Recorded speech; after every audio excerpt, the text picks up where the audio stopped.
And we are officially live. So I'd like to welcome you all to this very, very exciting interview. I have a very special guest with me. You are local, but you travel around quite a bit. This is Kirsten Neuschafer. Did I pronounce it correctly?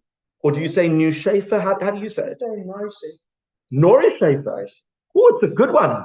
Neuschafer. And of course, Kirsten is a remarkable person because Kirsten accomplished something that no other woman has ever done. In fact, I think this is the only round the world race that a woman has ever won. Is that correct? That's a huge achievement. Well, she's very humble about it, but Kirsten was fortunate enough to be the 2022 winner of the Golden Globe, and it's not the Golden Globes as in the theatrical stuff. It's the Golden Globe race around the world. It is a non-stop race.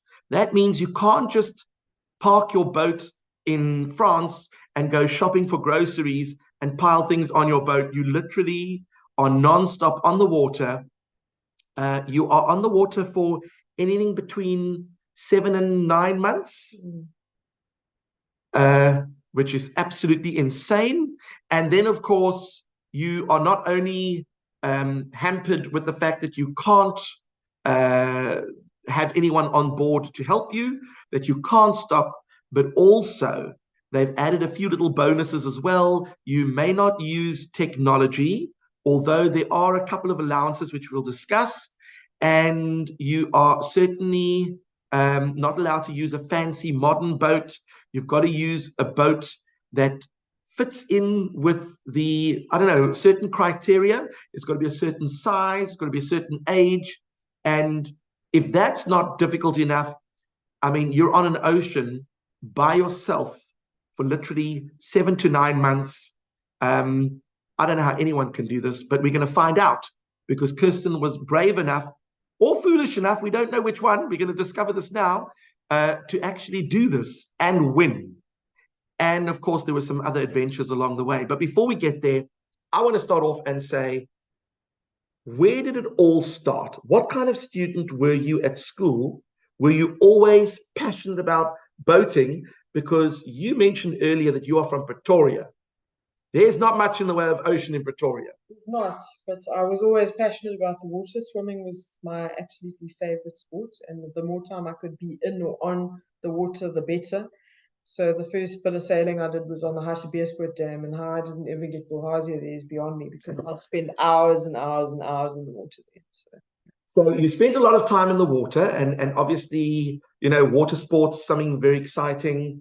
Did you do any sailing per se on the dam? I did. I sailed on Optimus and little dab chicks and little dinghies. So that's my first sort of experience with sailing. And then we'd go and every now and again we'd go down to the sea for holidays.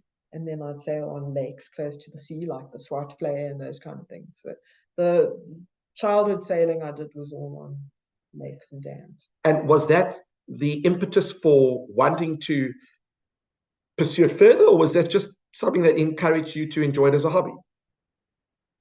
I think I saw it as a hobby because it was on a lake, so you were limited as to how far you could go.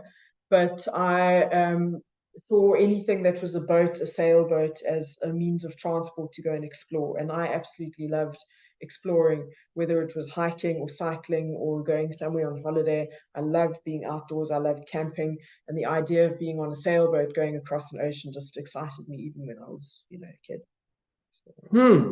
So you finished school. Did you study further? Did you? I didn't. My intentions were to study further, but I decided to take a gap year or few.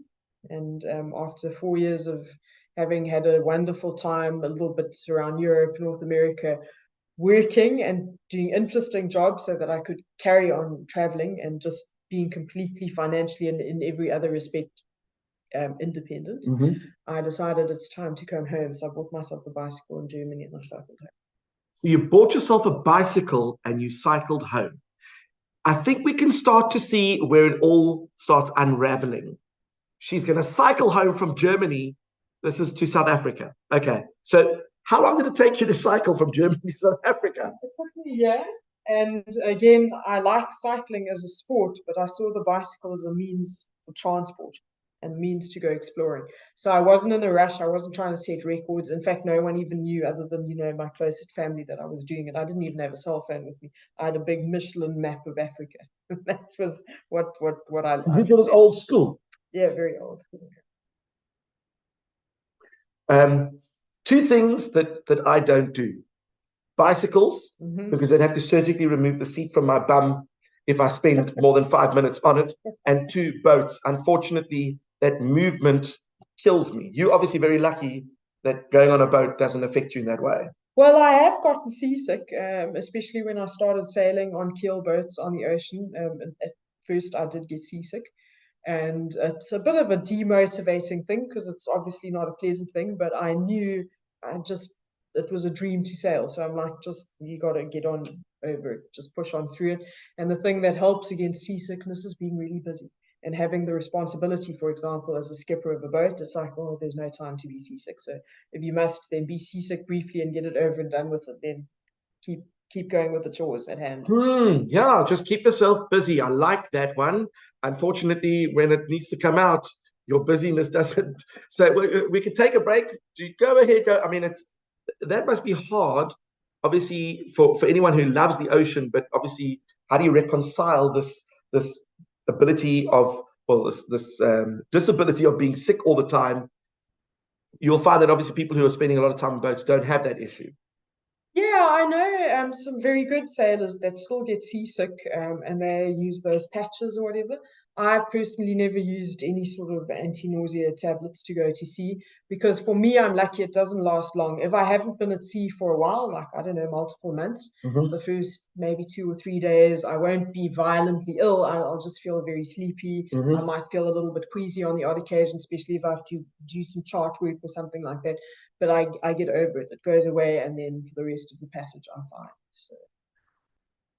Okay, so now we've established that you are already thinking a little bit differently to other people because you wanted to come home to South Africa, so you bought a bike and traveled for a year and traveled through Africa to get back home.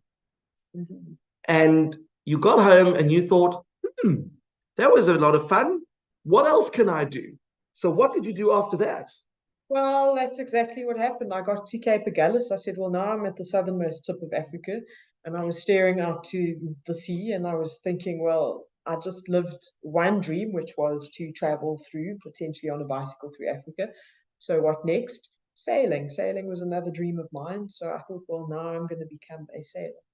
Did you study anything to become a sailor? Did you do courses? Yeah, I started off doing sort of the basic courses. I think I did a day skipper course or something like that. And then I accumulated miles just by asking people whether I could do passages with not passages, but, you know, like port to port passages along the coastline, clock up the miles, work on the boats, whatever it took.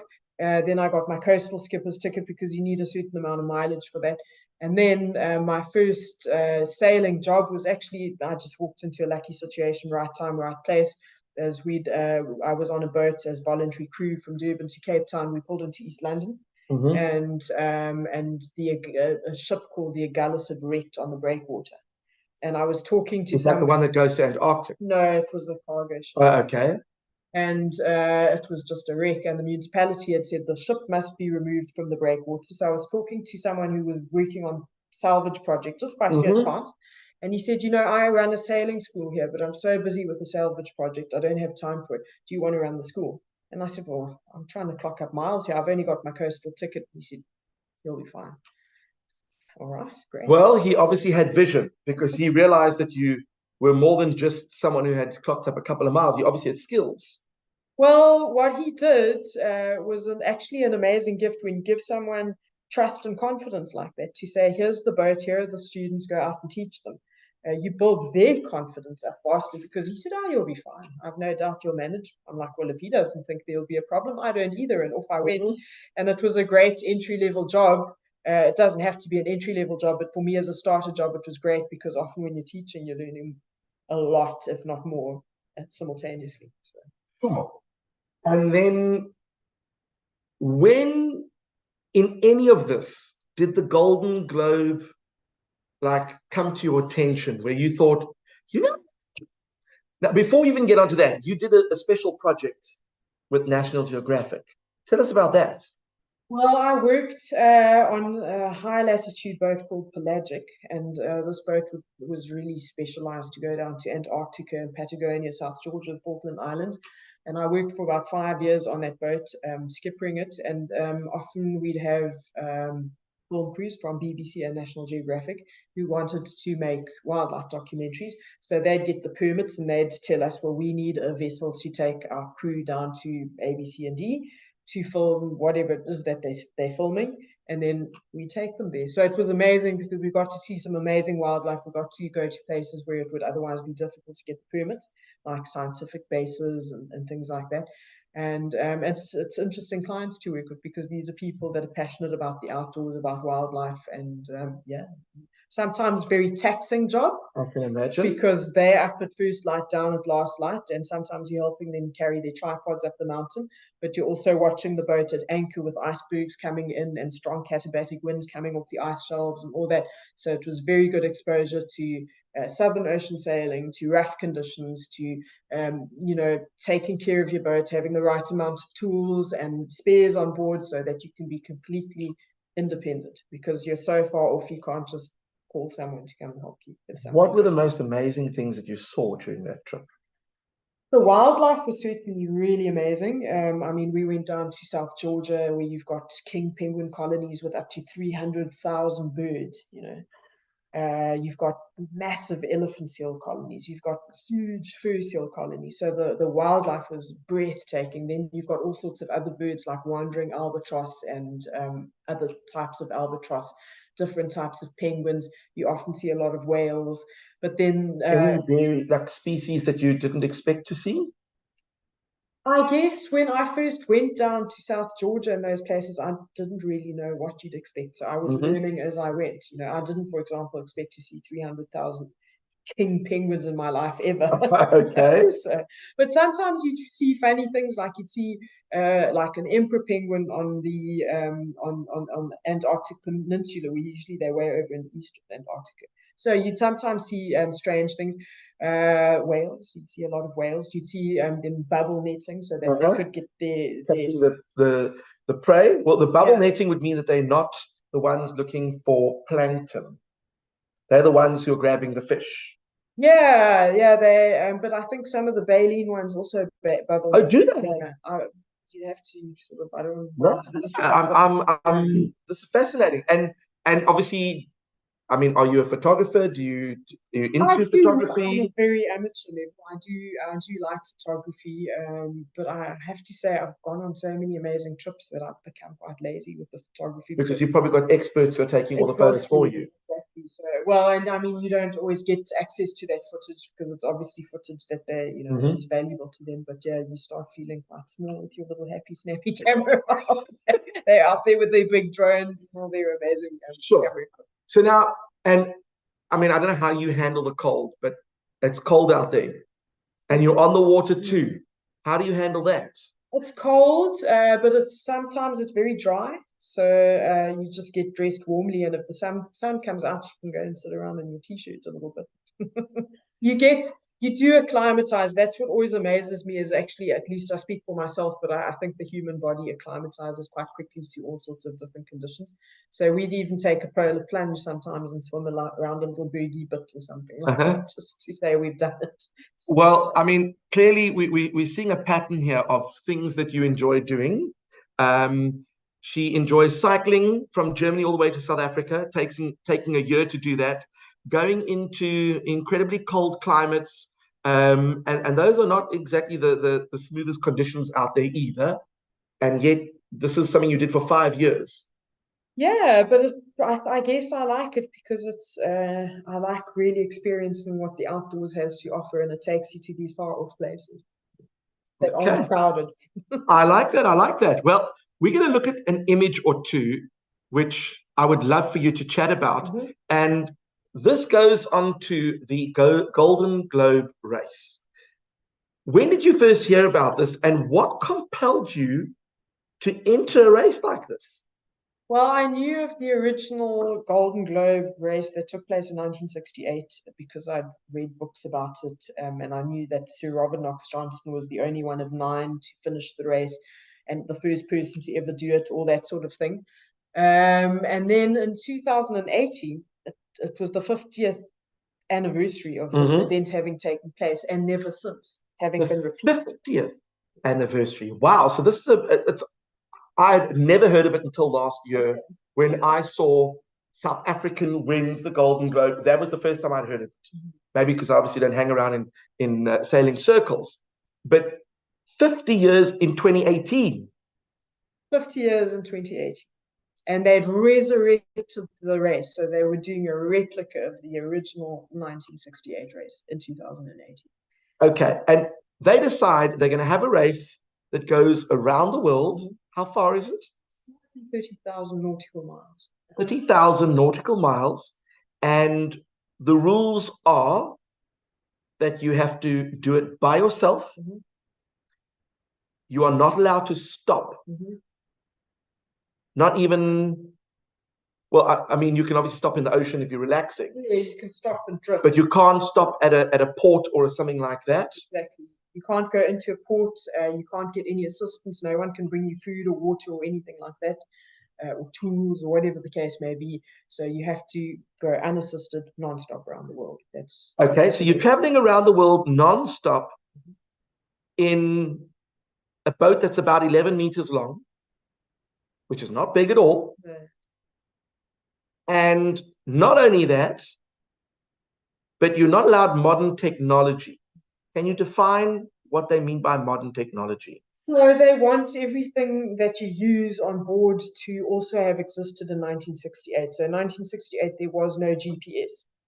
Finished. There just wasn't one. There were no, you couldn't take iPhones, laptops, you couldn't even take a CD player because that didn't exist in 1968. So you could take cassettes, you could take books, but you couldn't take Kindles. So you actually could take cassettes and like records. Yeah, if you wanted to. If you wanted to, you could take that sort of stuff, but you couldn't have a laptop or anything like that. Okay. And we did have modern stuff when it came to safety, but the gist of it is you have to navigate around the world without modern technology, and we also didn't have modern weather forecasting. So there were a lot of areas where you didn't know what weather was coming up.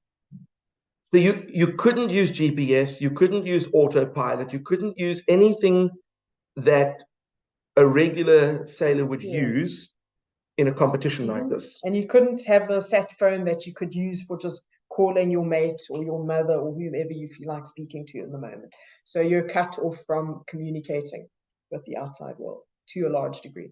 So how long would you say was the longest period you went without speaking to a single person?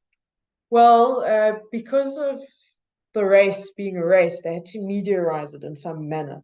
So one of the race rules were that you had to phone with your sat phone the race organizers once a week, and then they'd record it and put it on SoundCloud or whatever they did with it. So you had to speak to them once a week, whether you liked it or not, but you couldn't speak to anyone of your choice. You had to speak to them. So your family would only know that you are okay once a week when you touch base with the organizers. Yes. Or they could obviously monitor, track your boat. They could. And we were also, again, this was to meteorize the event, but we were meant to send one text message a day that they'd put out there on Twitter, or I don't know where they put it. But they didn't say what you had to say. You just had to send one text. And because I signed up to get away from this sort of thing, I was a little bit irritated with that particular rule. So I stuck very closely to you must send one text a day. So I sent text a day. Okay. The word text. Yes. I like that. I like that. So you weren't actually intimidated or worried about the fact that there was no technology. You actually looked at it as a challenge. Yes, I looked at it as a challenge. That's what appealed to me about this race.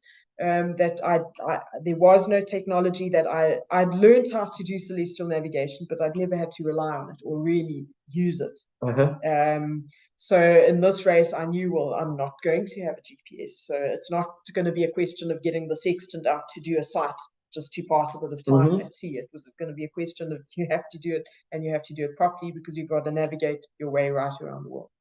So you had a sextant. I assume you had a compass, because compasses were in existence. You had maps. Yep. And every single day you were plotting a course, a direction of where you were heading. Yeah. You now decide you're going to go to sleep for 4 hours. You wake up. How do you know you're not moving in the opposite direction?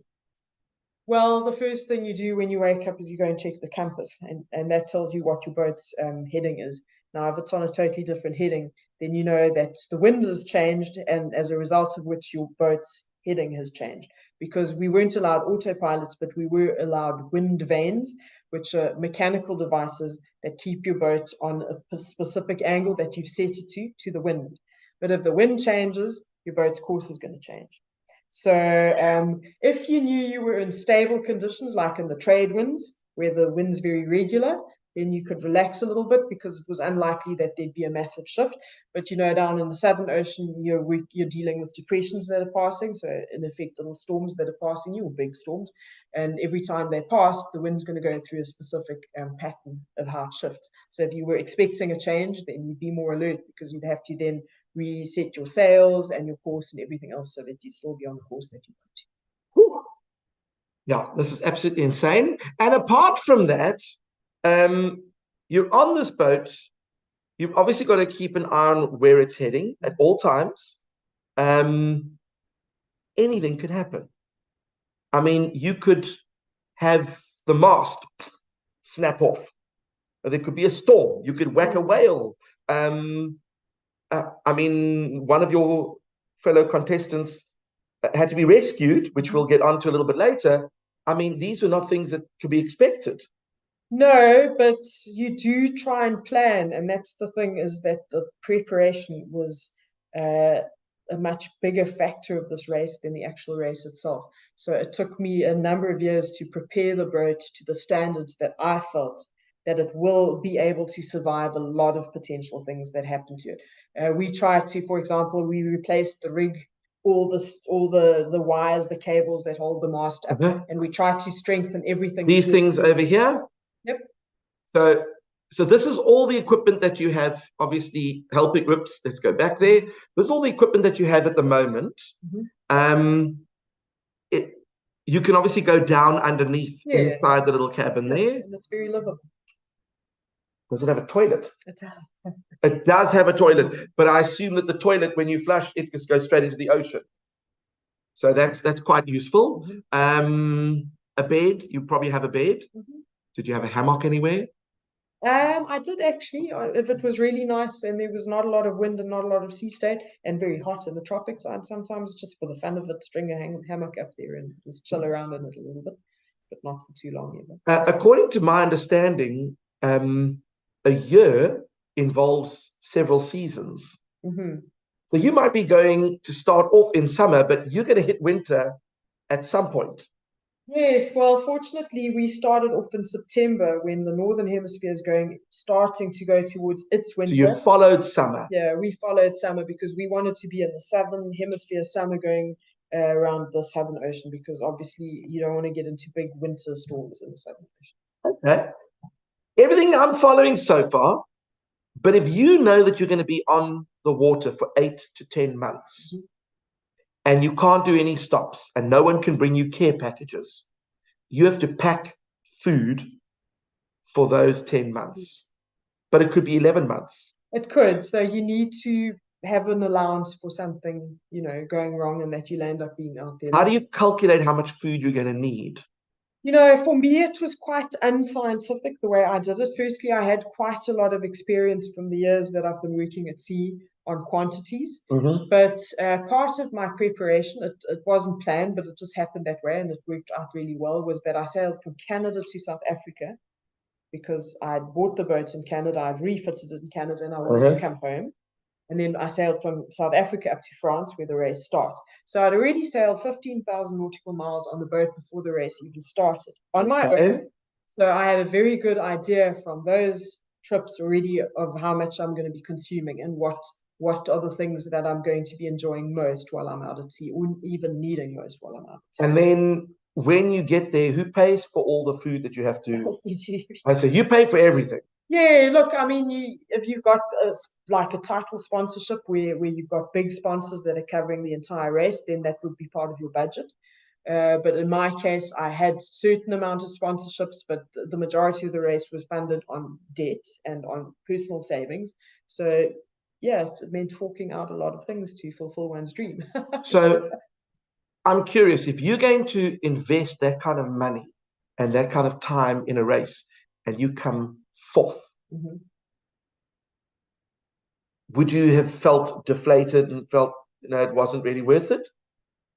I don't think I would have felt that it wasn't worth it, because there's such a wealth of things to learn out of an experience like this, not only in terms of the sailing and all the the actual race, but just even boat building, all the mechanical things that you go through. So it would, and not to mention all the friendships you make along the way. Mm-hmm. So there would have been many things that would have made it worthwhile. And even just to say that you've sailed solo nonstop around the world, there's not that many people that have done it.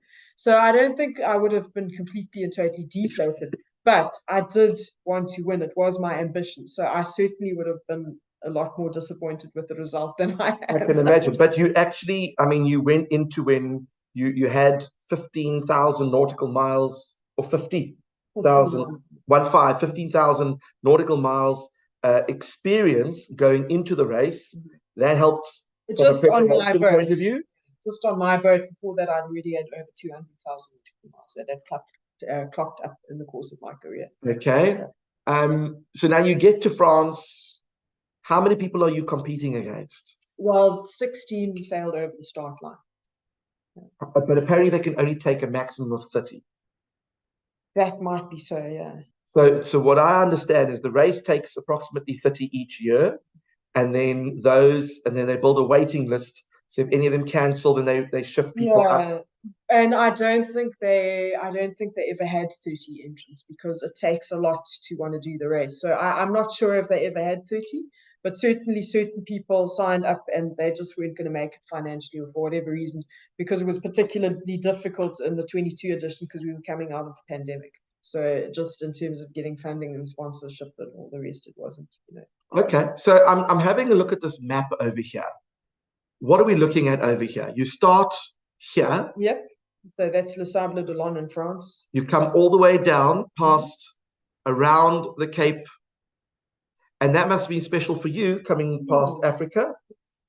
Were you just sitting there smiling, going, I know what we're up against. You people are going to be, this is home territory. I mean, in some ways, yes, I probably felt more comfortable passing that, because we had a so-called checkpoint, or a photo gate, where you had to come close inshore and wave and do a little interview while they were sitting on their Zodiac and having an interview with you. Oh, really? Yes. That was another way for them to mediarize things. Okay. They called it a photo gate because they wanted you to hand over some photos and footage, and they actually gave you a minimum amount of minutes of footage that they required you to hand over. And you were allowed handing over handwritten letters, which they then post on. And that was really true to 1968, because the guys that did it in 1968, they did sometimes pass close and like slingshot a bunch of letters over to the ship or something. That is unreal. And now you come all the way along here, past Australia, and then obviously you come past Australia twice. And then you come all the way back and you come up to the top, and that is 30,000 nautical miles. So what is the minimum time that people take to do it, and what is the maximum time? I think the minimum time so far on this kind of a boat, that conforms to the race regulations, is about 7 months, and that was in the previous edition in 2018. However, they were allowed motoring as much as they wanted. They had no fuel limits. We weren't. We had 25 liters of fuel, and that was mainly for if you had to charge up your batteries or just keep your engine healthy and turn it over a couple of times a month or one. But you were using the wind for most of the time. You're using the wind, because 25 liters isn't going to get you far. And the other thing is our track was longer. We had to leave the island of Trinidad, and Brazilian island, to our port. We had to come into Cape Town, into Table Bay for the photo gate, whereas they didn't in 2018. So they could stay much further south and not be hassled by the southeaster and the Gulf current and all that. So it wasn't really the same length anymore. But 7 months was sort of the quickest it's been done in, and I think 300 plus days, I don't know, is the slowest that it's been done. How long did you take? 235. 235. That's approximately 8 months. 8 months. That's a long time to be away from people. Yeah, fortunately, I'm of quite a solitary nature, so I love socializing and being amongst people, but I also like being alone. So you a little bit of an introverted, extroverted introvert. Something like that. Something like that. Yeah. Okay, so we've looked a little bit at the design of the boat. 11 meters is not big at all. Not for and you've got to carry a year's worth of supplies, not just food, but sails and spares, first aid kits, all the things that you could possibly need for a trip like this. Absolutely, yeah. And you have to catch rainwater to top up on water. You've got to have fresh water. How do you catch the rainwater? Where do you? Well, just there actually between the mast and the boom, if you hold a bucket under there when there's a good bit of rain coming down, it all runs off the sail, and that's a good place to You store the water, obviously. So I'd fill it from a little bucket into a jerry can, and then I'd take it below deck and fill it into the tanks, into the water tanks, the built-in water tank. This was preparing the boat? Yep, so we did it. It was an old boat, as most of them are, and it wasn't in the best of condition. It was in a relatively good condition, but it had some structural issues. So we rebuilt the top layer of the deck and the bulwarks, and strengthened everything up. Looking quite snazzy at the bottom. Yeah, that was after. Yep. This is down below. That's down below, so you can see this was actually after the race. I've got a net hanging up there that still had a few onions and some garlic in it, so I'll take a little bit of fresh stuff with. And then those shelves you see there, they're looking a bit untidy because it's after 8 months at sea, but that's my library, basically. I took a lot of books because you need a bit of food for the mind. When do you have time to read if you're busy racing? Well, there's actually surprisingly a lot of time to read. Okay. And obviously, because you can't use electronic devices, no music. Well, I had some cassettes and an old tape. You see those Walkmen, I'm telling you now. They were the good stuff. Let's see. That was the start. That's in Le Sable d'Olonne. It was just the crowds lining the channel. And that's when the gun had actually been fired and the boats were moving over the start line. How much time did you spend getting to know your fellow competitors? It was about 3 weeks, maybe some of them 4 weeks, because we met in Spain first in the prologue port in Gijón, got to meet them for the first time, had a week of events and stuff happening there, and then raced up to Le Sable d'Olonne for a couple of days. And then we had another 3 weeks, but we didn't have much time to mingle because those 3 weeks were packed with media events and dinners with the mayor and all sorts of things. I can imagine. And a lot of public interaction. We were all on a public dock, so you had hundreds of people from the public walking through. Did you size out your competitors? Did you do homework on each one? Who you, because if you're going in to win, and I know how much preparation you put into looking at the winds and the route and everything, you must have done a little bit of homework on who your competitors were. I did very little homework on who they were, because I have to say that even though I signed up at the end of 2019, I was under a lot of time pressure because the refit was big, so we had a lot of work, and I just didn't have time to follow what they were doing. And I didn't really care too much either. I just wanted to focus on my own race. For example, I did a lot of research into what type of boat was it permitted, and and a lot of people said take this boat and take that boat, and the Rustler's the only winning boat. But I discovered on paper the Cape George, and I just thought, you know what, it's a boat I think is good. I want to do it my way. And I think it's an important, when you're doing something in life, take examples from others, but don't try and copy them. You still got to, still do things the way you feel they should be done. Well, you brought in life experience and expertise that helped you make the decisions that you did, and they paid off. And I also consulted a lot of people, naval architects and other racing sailors. So now you get into the situation where you've got this race going. One of the competitors um, is serious about winning, because he in 2018 did not have a good race. Can you tell us a little bit about that? And he came back. Yes, there were actually two that came back. Hmm. Yes. Okay. So one of them was the Indian Abalash Tommy. Yeah. And he capsized, I think it was in the Indian Ocean, the Southern Indian Ocean in 2018. So when you say capsize, I mean the boat. The boat did a 360, came back upright again, but without its mast.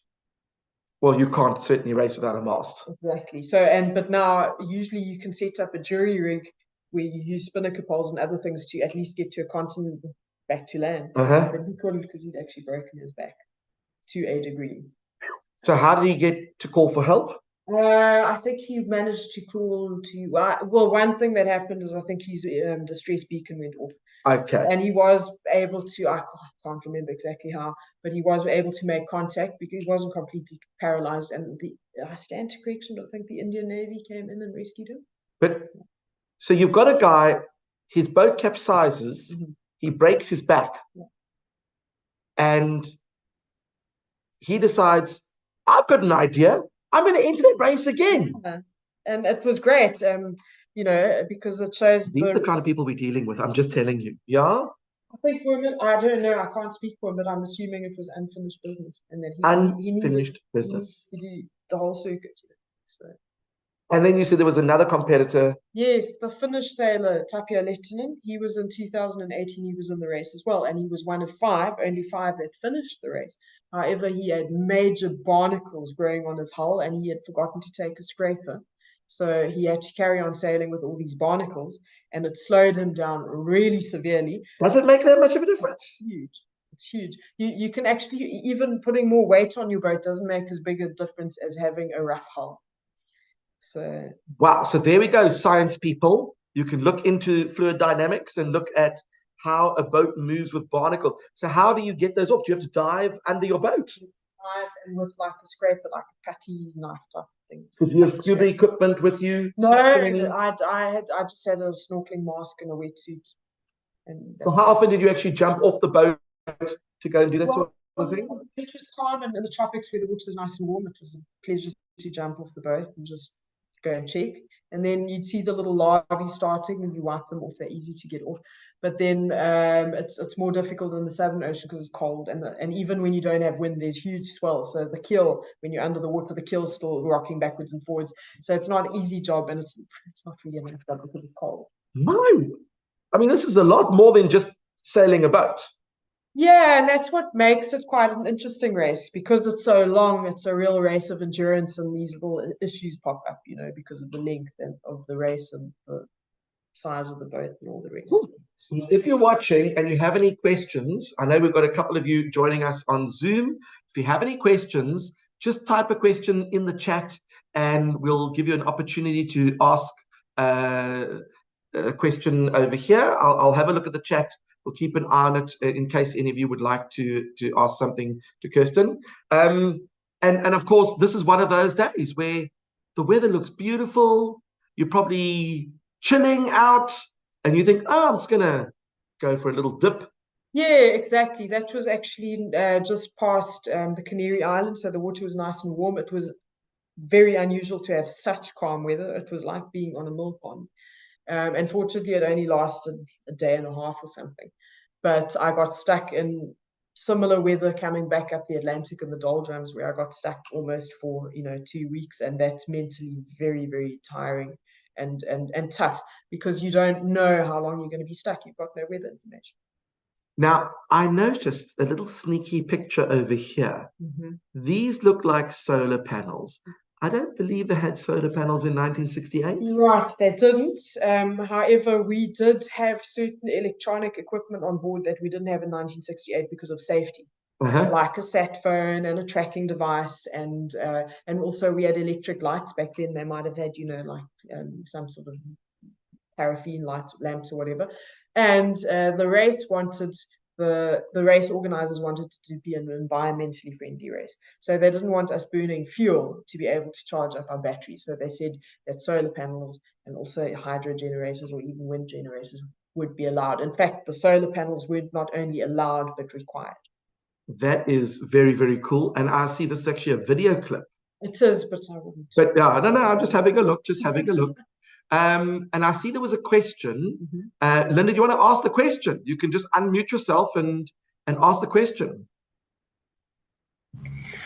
What happens if you get sick and need medicine or there's a storm?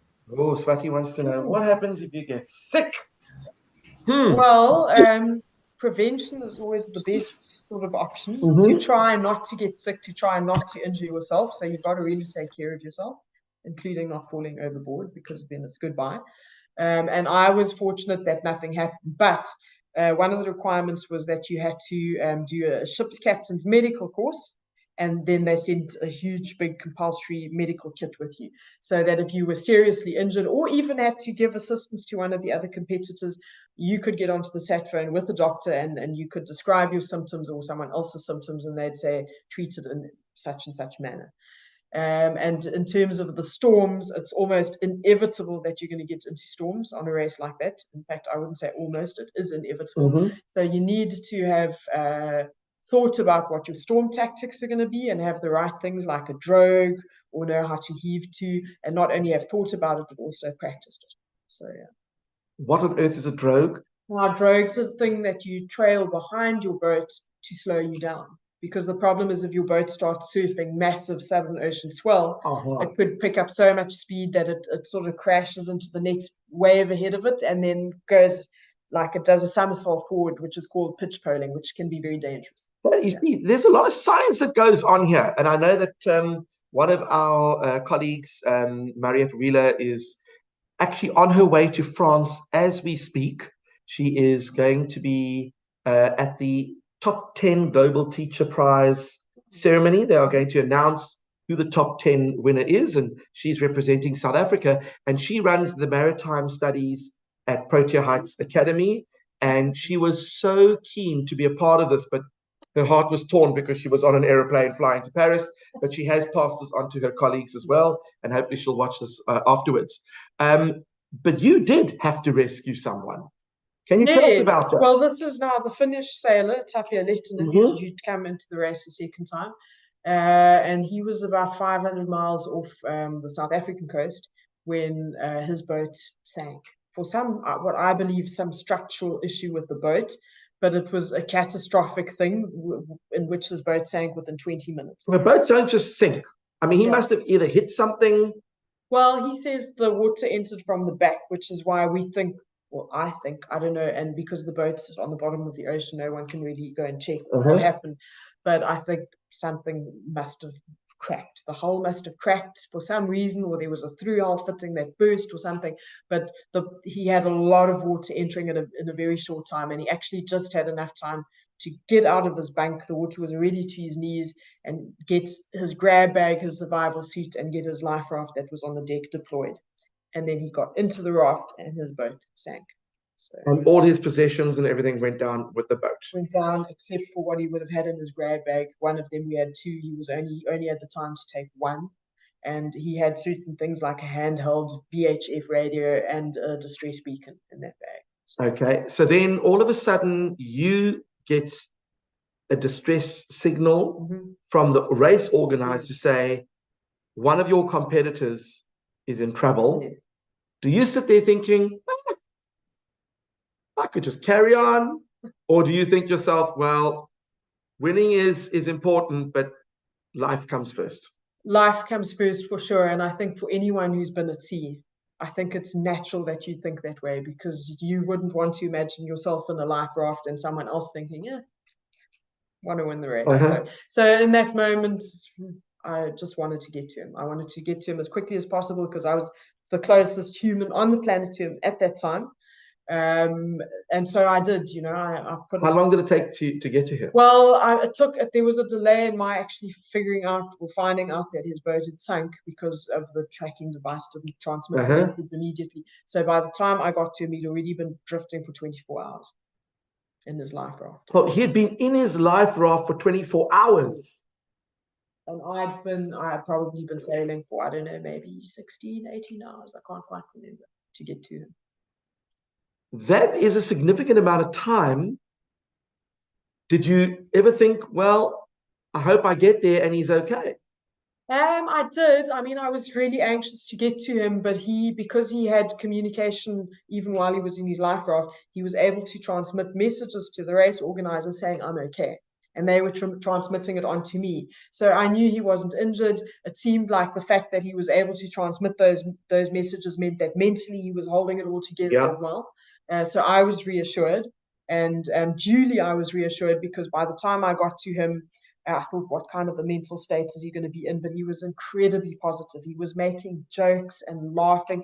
You know, I passed his raft. He was waiting for me. So he threw a line over and he pulled his life raft alongside. And then I said, well, come aboard. And he said, are you sure? I don't want to encroach on your privacy. You know, this was the kind of guy we're talking about. He was just making incredible. Jokes. So, I mean, you rescued him and then another vessel came and then you were able to pass him on to them. Yes, a cargo ship had simultaneously been diverted by the Marine Rescue Coordination Center, and they arrived about an hour later. And so I was able to go really close to them. Their crew could throw a line onto the deck of my boat. Tapia grabbed that line, tied it onto his raft after he jumped back into the raft, and I cut his raft free because it had to go quick. You don't really want to get close to a cargo ship in the middle of the ocean. Of course. And then they pulled him to the side, and there was a rope ladder he could climb up.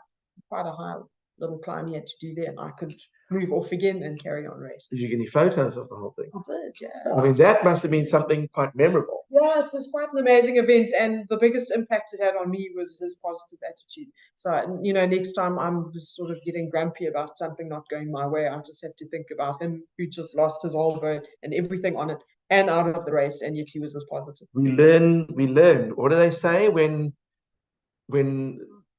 during times of darkness, that's when the stars shine brightest. So we sometimes learn when we're in a situation that's so difficult. And I mean, sharing that kind of attitude with you, obviously, as you said, is something that you could use in the future. I like that. But now, how far away from the finishing line were you when this happened?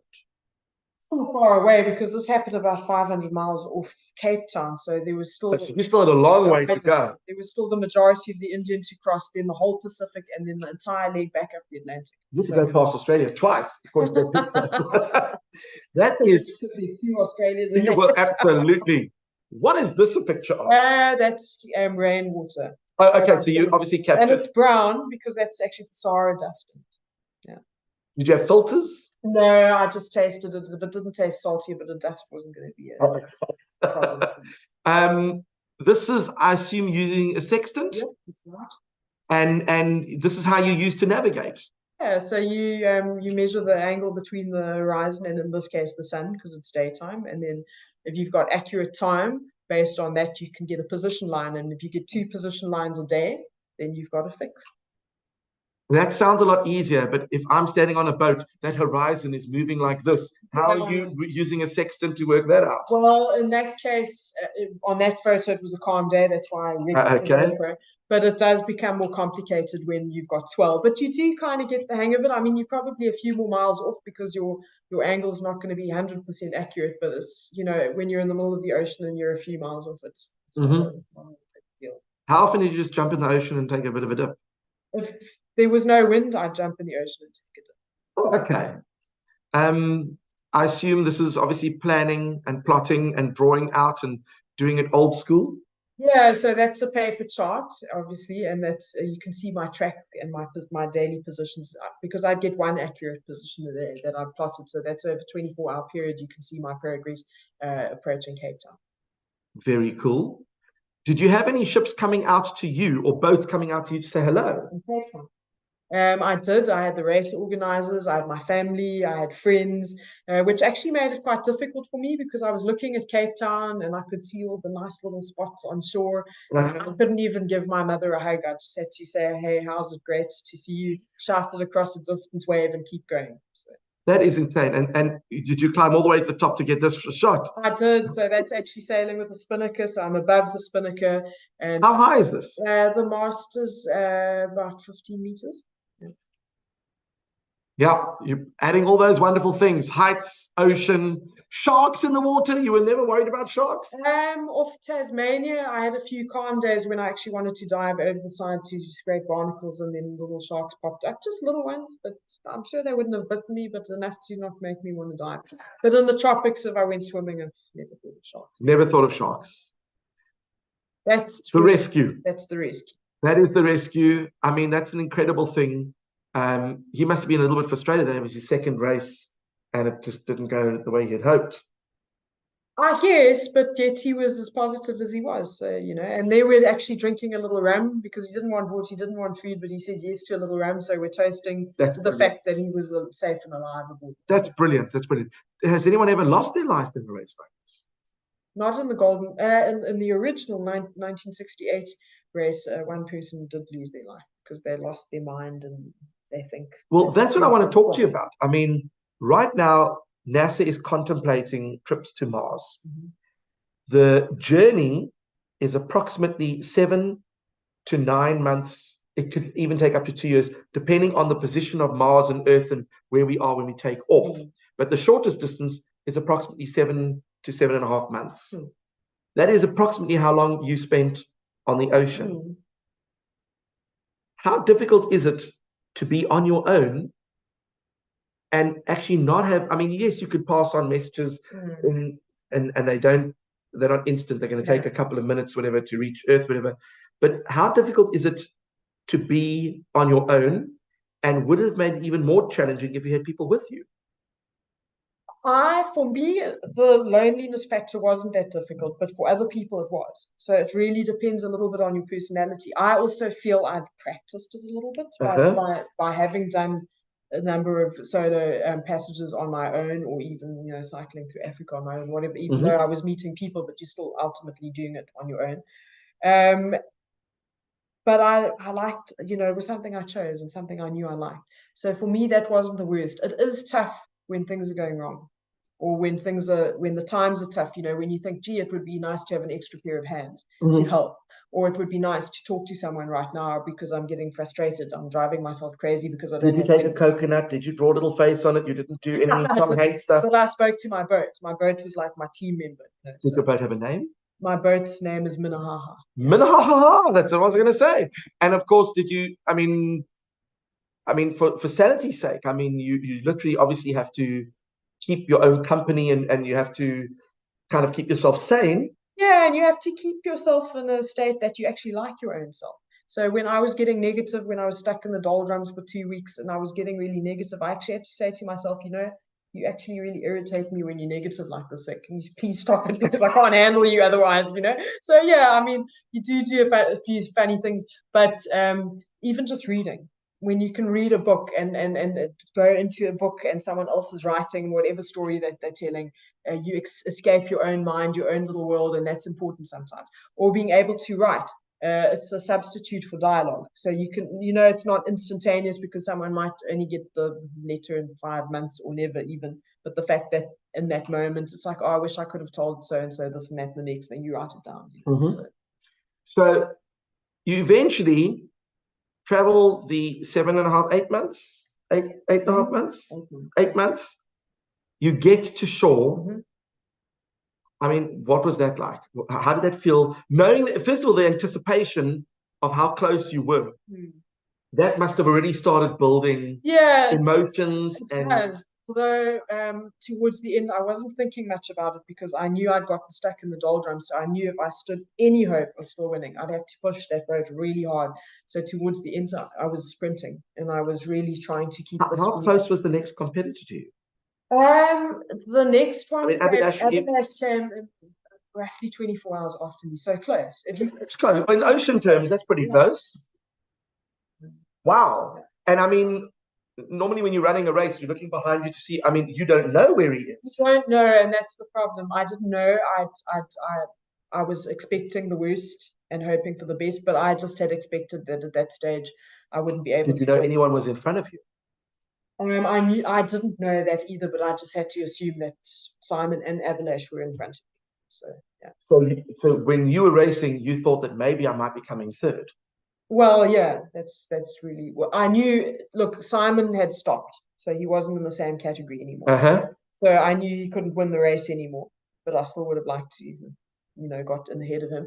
And then Abalash was the big problem problem in inverted commas, because if he had been ahead of me, he would have won the race. So yeah.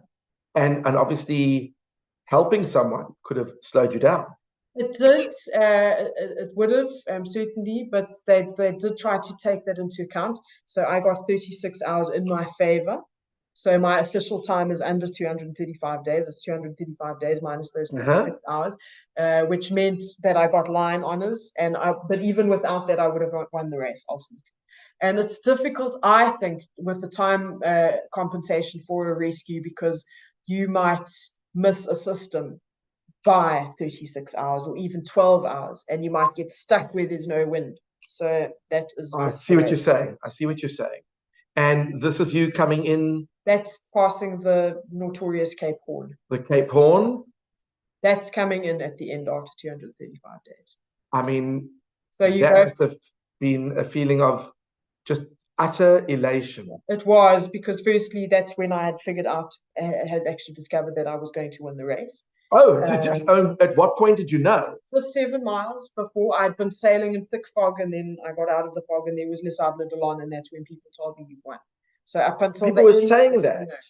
They'd come out in little boats to cheer me in, and they were saying, "Oh, you're kidding me!" So that must have been absolutely insane. It was, and it was Freedom Day on top of it. So I was so proud to be waving the South African flag. Wow! And that's my mother. See my mother for the first time after the race. After all those. How did you feel about your choice in doing this race? She was very supportive. She said, "If that's what you say to you, yeah, you could go and take 9 months off in the ocean alone without us." She said, "If that's what you want to do, then go." That is amazing, and of course, she must be very proud. I think she is. Yeah. Is she boasting, telling everyone all about it? I'm a bit on display when I'm. Well, there we go. There's nothing wrong with that. And I mean, fair's fair. I mean, if you are in a situation where you've accomplished this incredible feat, then you deserve to be showcased. I think so. So now we've got so many wonderful guests who've joined us live on the Zoom call. We've got Govind Paul, we've got Dondi in Hungary, we've got Lorraine in the USA, we've got a couple of teachers here in South Africa. So if you have any questions that you would like to ask, please feel free. You can just unmute yourself and ask questions, because we've got a couple of minutes left, and I'm sure there might be something that you were wondering. I wanted to ask this question because this part blew me away.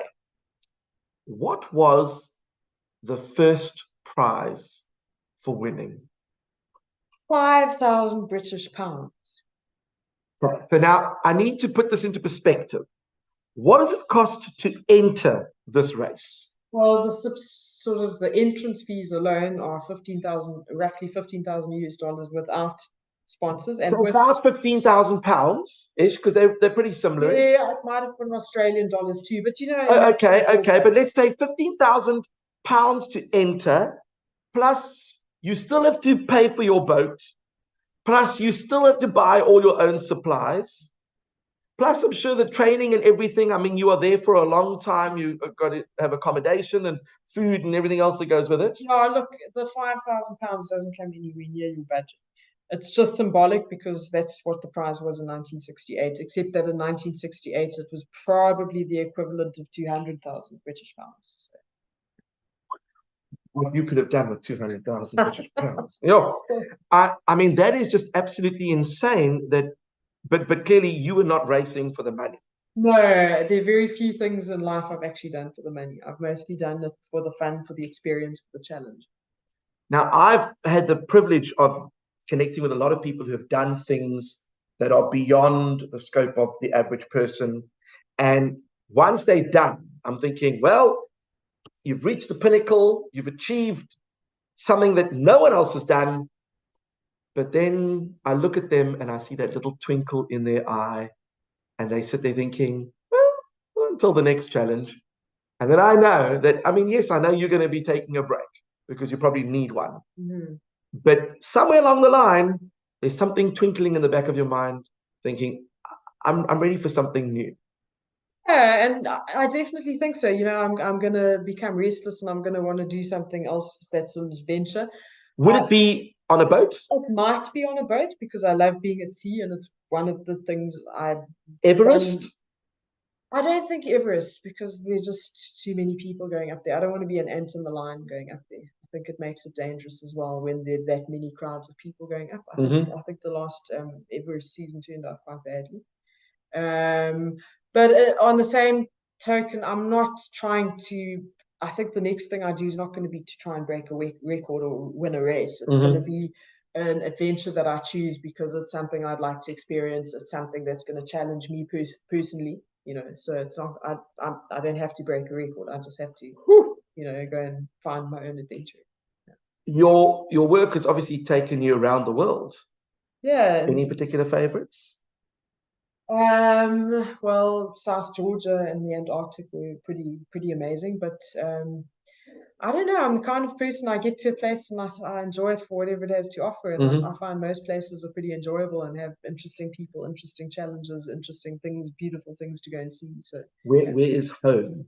Home for me is the Eastern Cape. So I live just north of East London in Simpson. In Simpson, I was going to say, I went to the beaches there. Beautiful. Exactly. I mean, I love it. I could just, spend 6 months there and be in my elements, and not a day would go there. Friesland. Oh yeah, Friesland. Yeah, I used to mock my wife because she's from East London. Used to mock her about Friesland until I actually had Friesland. That's amazing. No milkshake like Friesland. No milkshake like that. That tutti frutti one. Oh, another story. But so there are going to be a lot of young people watching this, and they're going to be thinking, like, what you did was absolutely insane, but could I do something like that? Or is there any advice that you would give to anyone? It might not be in the marine world. It might just be about adventures. I mean, you went into this race to win and you won it.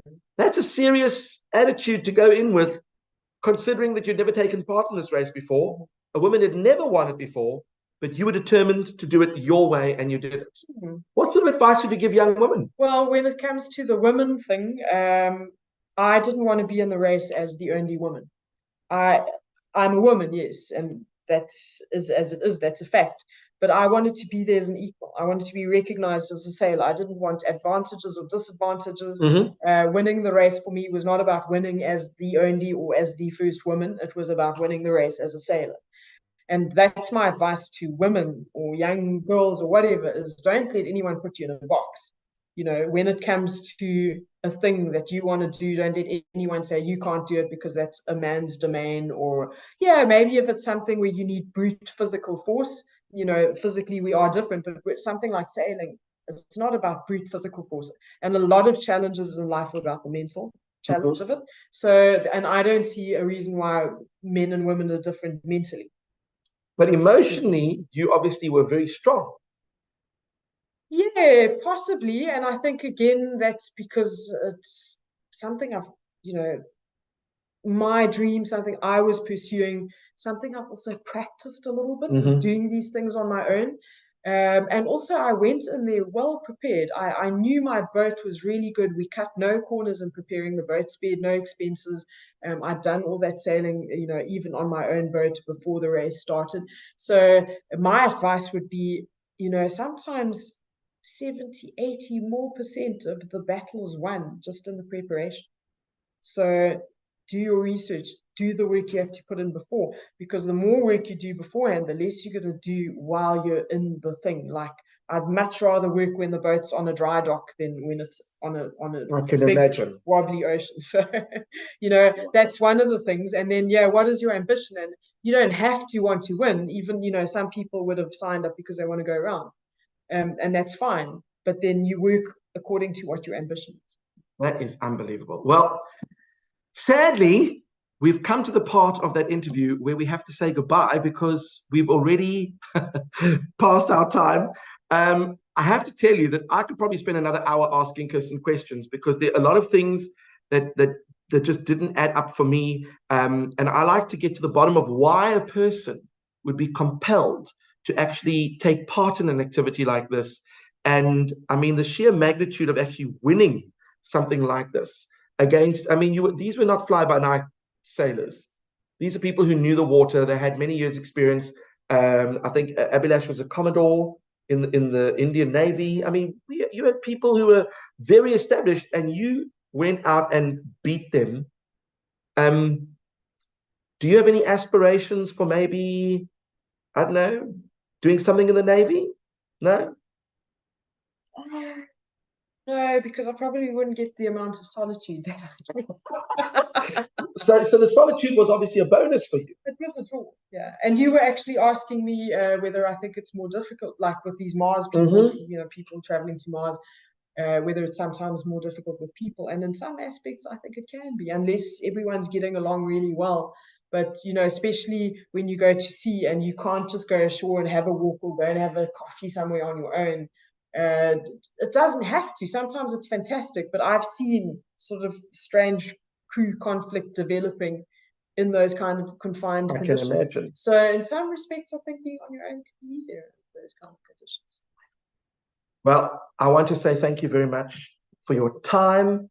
I found this incredibly insightful. It helped me to get a better understanding of why someone would do something like this. Now that I know a little bit more about you and the type of person that you are, I think that what you achieved was nothing short of unbelievable, because you had so many things working against the elements. I mean, the ocean itself is not the easiest thing to work with. They always say, you should never take nature for granted. You've got huge waves, weather. I mean, anything could have changed the trajectory of where you were heading, and yet you still managed to persevere and win. And I think that is highly commendable. That really is amazing. So we're very excited that you were able to spend some time with us. And if you have any questions for Kirsten, I see that we did have one little comment over there. Dondi is just absolutely loving it out there in Hungary. What we're going to do is we're going to say thank you very much for those of you who joined the live. We're going to end the live feed now. We're just going to get that working over here. We're going to end that stream over there.